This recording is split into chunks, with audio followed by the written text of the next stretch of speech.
I'm pretty good, Jim. How are you? Doing well. Tell us, who are you and what do you do? All right. So I'm Robin Choi, and I'm the founder at a company called HireSuite, which some of you probably I hope know, and probably I hope also use. Listening to that now, and it's a recruiting CRM.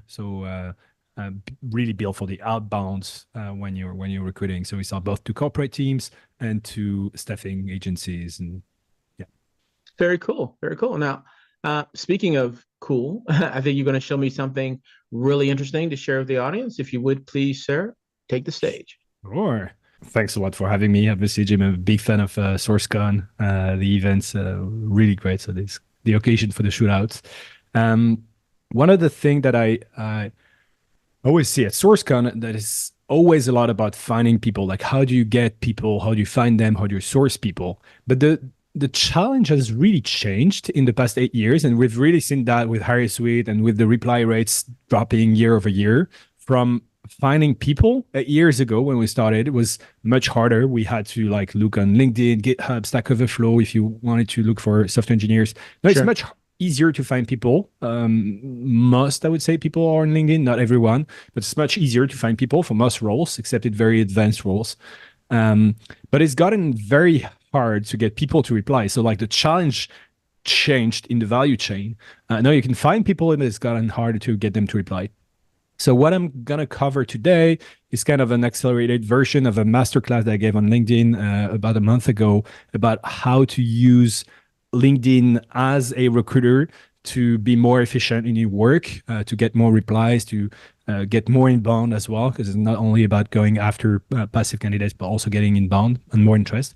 And the reason for this is that I've used LinkedIn myself a lot, and probably like I hope as well that some people watching these videos already follow me on LinkedIn, maybe listen to the podcast, and I've seen firsthand the huge benefits of LinkedIn. So all right, so this is gonna be a very short version. I know the goal is to have it in 6 to 10 minutes. All right, Yeah. so it will be very packed with insights, hopefully. So feel free to watch this in the slow down. All right, so this is my profile. Feel free to check me out. Obviously, like I try to apply some of those learnings and some of the things that I'll profess today. But always happy to have inspirations to connect with people as well. So do send me an invitation on LinkedIn. All right. So goal, why should you care about LinkedIn? How I would start from scratch now if I were to do it again, and like what can you pick from me? And the idea is not like how should you do, but rather how I would do it, because I'm sure there's several recipes, several ways to do it. I'm gonna show you the one way that I think is the best for me, but like listen to other webinars and other uh, like courses as well. All right. So Warren Buffett, good old Warren Buffett, said the best investment you can make is in yourself. I think that today my new version is the best investment you can make is in your LinkedIn profile, or kind of more generally your brand, because your brand is whatever anyone will see first when they see you.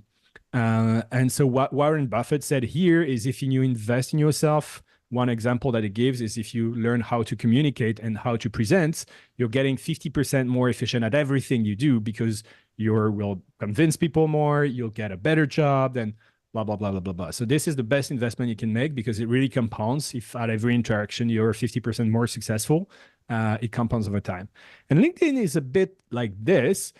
If every time that you reach out to someone, you have a nice LinkedIn profile and a nice LinkedIn presence, and they check you out and then see you are an actual person with actual expertise, they're way more likely to reply. And it's again 50% probably more likely to reply. So this is not exact number. Obviously, it depends on the profile and the person, but they're way more likely to reply. And if every time you go to SourceCon and you connect to a fellow recruiter and they check your LinkedIn profile and they see you have a strong presence, they're more likely to help you, remember you. So really compounds again. So I'm stealing these quotes. The best investment you can make today is in your LinkedIn profile. So again, as a recruiter, improving, and that's not only LinkedIn. LinkedIn is an example, but it's kind of the brand overall. And today for recruiters, most of the brand is on LinkedIn because that's the first thing that we're gonna search about you. But it's not Sure. only LinkedIn, obviously. So you're gonna get more replies to your outbound. Very important.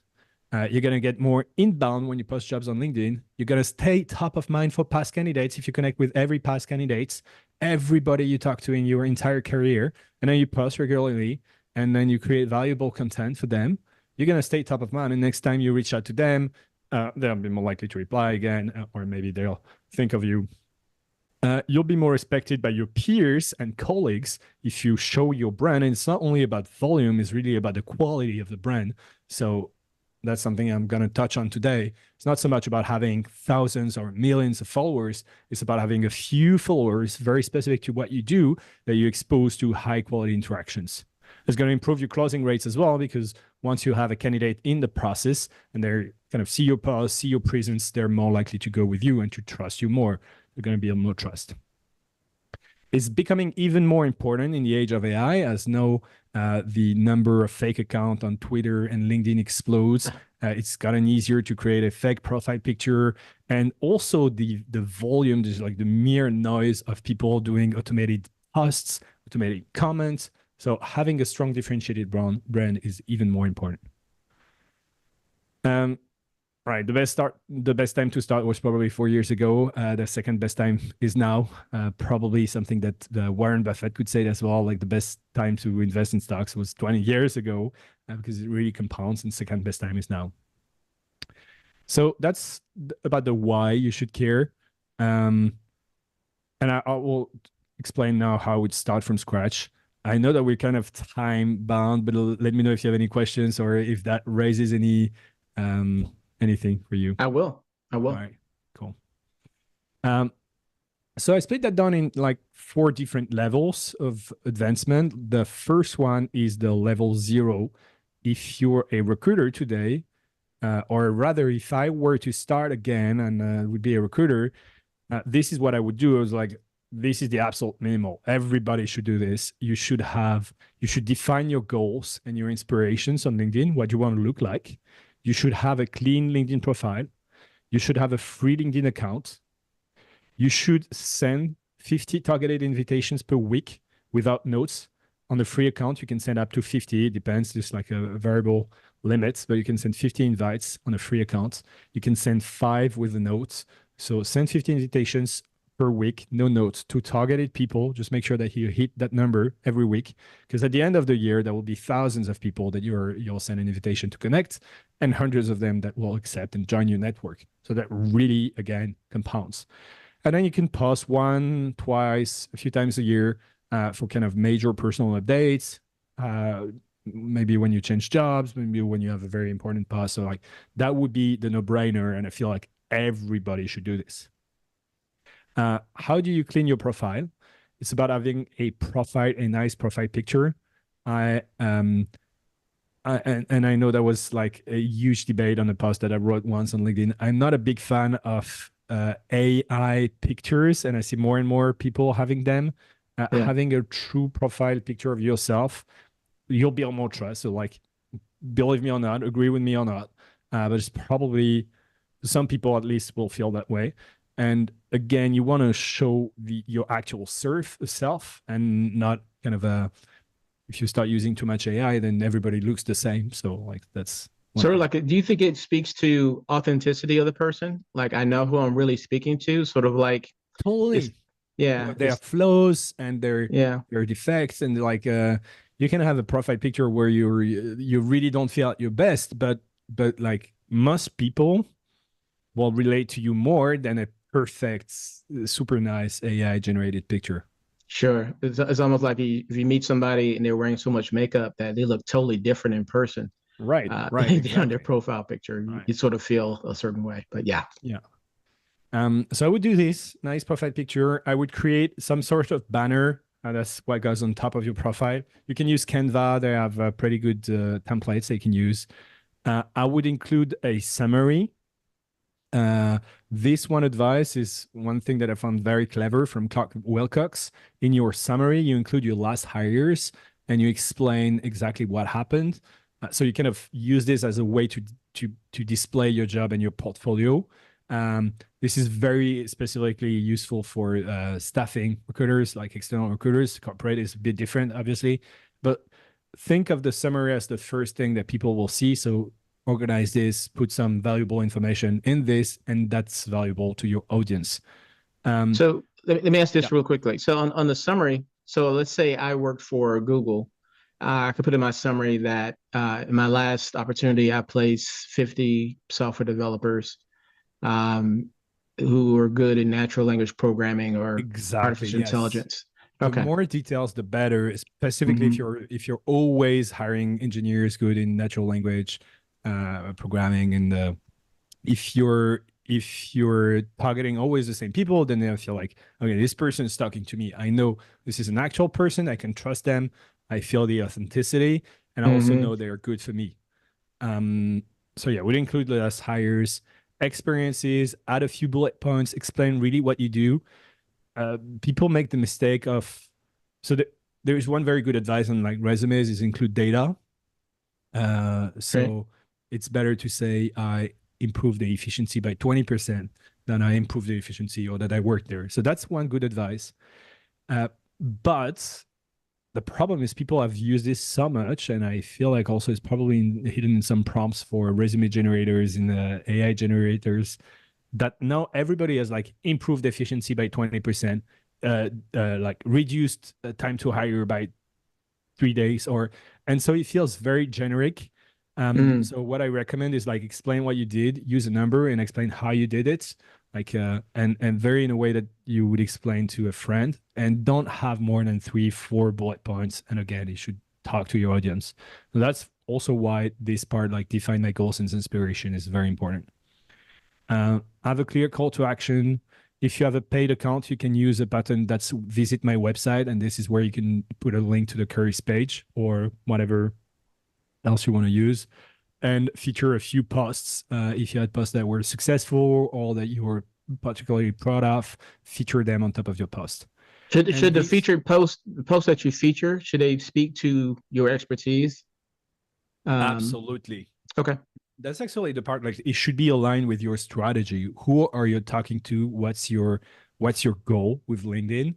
Is it to get more replies to your outbound to software engineers working on NLP and machine learning? In this case, tailor your profile for them. And that's the framework that I use as well. So at some point, like for the first 2 years of posting on LinkedIn, I didn't really have an intent. And then I just sat down. I was like, okay, who am I talking to? What's my personal story? What can I bring to that people and to these people? And it's mostly for me, it was mostly for sales. So mostly talking to recruiters and talent acquisition leaders. What would people care about what I have to say? So I just sat down and spent an entire afternoon defining my goal and inspirations. And I shared a template here. Let me get, yes, it's here. We'll probably try and put the link in the YouTube Yeah. description as well. Yep. And you can also scan this QR code here to get the templates. So if you're watching this, you can just scan the QR code.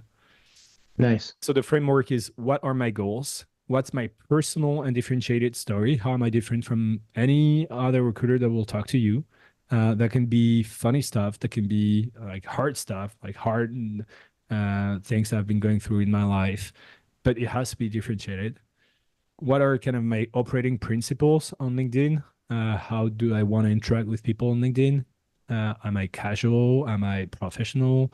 Um, what's my target audience? And that's so important. Who am I talking to, and why should I care? And in my framework, I also included inspirations and anti-inspirations. People that could be so inspirations is pretty obvious, like a list of profiles that you like. That can come Hmm. from LinkedIn or Twitter or Facebook, Instagram, whatever. Like people you like their content, and you feel like I want to look like that person.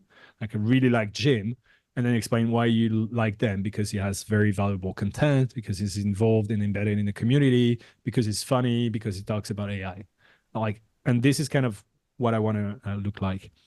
And then anti-inspirations as well. There could be other recruiters that are or people outside of recruiting that are very successful, but you're like, I don't really want to look like this. It doesn't feel like me, and this is why as well. Like they talk a lot about AI, but I don't really believe AI is the future of recruiting, so I don't want to be talking about AI stuff like this. And once you do this, it should actually be the opposite. Like you start defining the goal inspirations and then clean your profile because you know where you're talking to. All right. So that's my template. I'll just maybe skip this one. Then the next level is you do exactly the same, but now you have a paid LinkedIn profile, and instead of sending 50 invitations per week, you send 150 invitations. Again, the goal is just to grow your network. If you know that you're going to engage with machine learning engineers, make sure that every week in, week out, you're sending 150 invites to machine learning engineers. React to other people's posts and kind of start building compounding habits on LinkedIn. The goal is not to go in a surge and be very active for 2 months and then stop and then again in 6 months, but really stay active over time. To send 150 invites per week, that starts to be hard to kind of hit consistently manually. So I have a few tools in, again, this source that people can check that are interesting and that they can use. And build compounding habits is the most important thing to me, is to grow the network before I need it. And recruiting, we tend to be always pressed for time and engage with people when we expect a counterparty from them. Like, okay, I talk to you and expect that you reply so you can get an interview and I can hit my quarterly target of hiring people like you, right? And this feels very transactional and people feel it. One thing is to grow the network before you need it. And that's with your candidates, that's with potential other teammates and colleagues, maybe in future companies, and with peers. Again, like going to SourceCon, going to events, you meet with people, you don't expect anything from them. Actually, you're doing the opposite. You're helping them, you're giving them stuff, because maybe one day, or maybe not, but maybe one day they're in position to help you as well.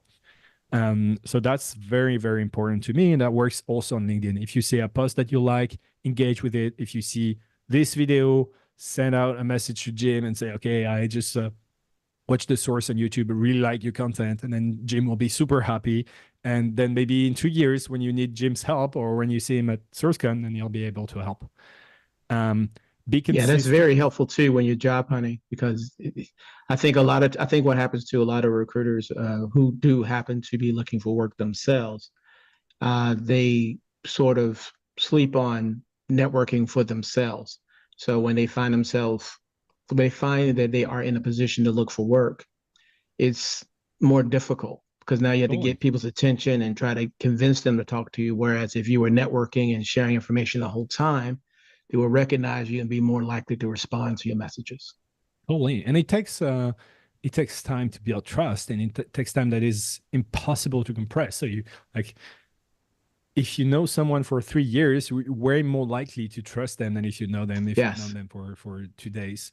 And this is impossible to fake, especially again in the age of AI. So yeah, grow the network before you need it. Connect with people. Give a lot. Because one day your network will give back to you. For sure. And also LinkedIn, like I really underestimated how important it is. Now that I'm more of a content creator myself, I so much enjoy when people reach out to me and say, I like the podcast, or I like your LinkedIn Live, I like your YouTube video on the source. This is so enjoyable. And no, I do it all the time. Also kind of like giving first to people.